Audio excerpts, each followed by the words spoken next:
Okay, now your top stitch matters. This, I showed you the basting stitch is wonky and whatever, and that's okay. It's coming out, it's okay. But the top stitch matters. So we are going to do a couple things here. We're going to snip that first basting stitch that we did that was holding it together so that we can pull this down a little bit.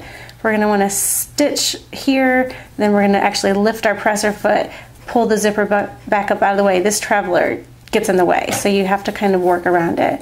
In terms of stitch settings, go down to a 2.5. The stitch matters, and it's gonna show up, so be ready for it.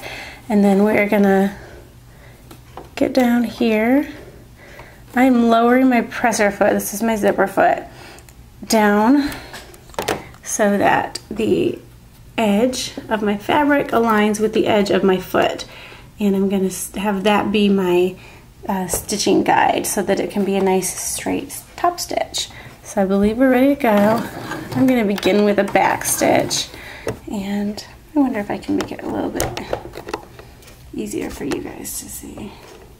There. Okay, go nice and slow. Be careful, get it right. I'm starting to travel a little. There we go.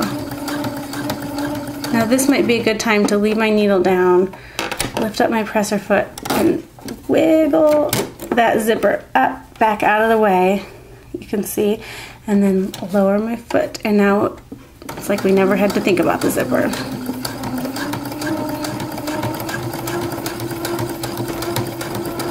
Giving attention to your fabric where it needs it. We know about here is where we need to stop, leave our thing down. Lift our presser foot, turn, lower it, and go straight across. Now, I just counted it took 3 stitches to get to the center. So I know it's going to take 3 more stitches to get to the right position. So I have an equal distance between this stitch line and this edge, then this edge and this next stitch line. So I've got it, all my stitches are going to be nice and straight. And it also works out beautifully as a check because the edge of my fabric is aligning with the edge of my presser foot. So I can keep going. I'm just going to sew a 3-sided rectangle essentially.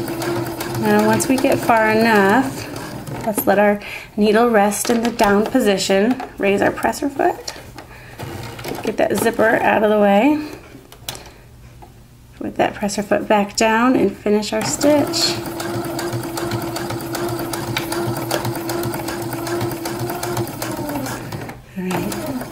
Now back stitch, trim, and it doesn't look beautiful yet. It's not supposed to. We're going to zip this back up in place and start kind of pulling out our basting stitches.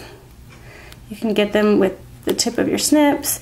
If you're lucky and they're loose enough and you didn't stitch over them much, you can even just pull it out. Just kind of depends. There we go. See, that's pulling out. I have to get to the other side and pull a little more. I'm not going to make you watch me pull all my basting stitches out. So let's pause and I'll finish.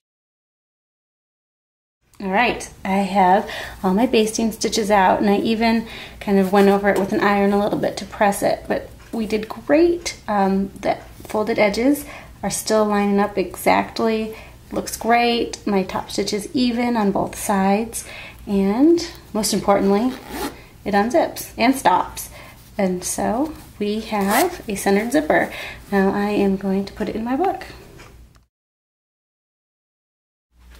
And here's page 12. I trimmed 1.5 inches off of each side and then gave an even line across the top so that it fits nicely, and it unzips in my book, which feels awesome and a little bit like it's a church pew book where you get to do little things when you're a little kid.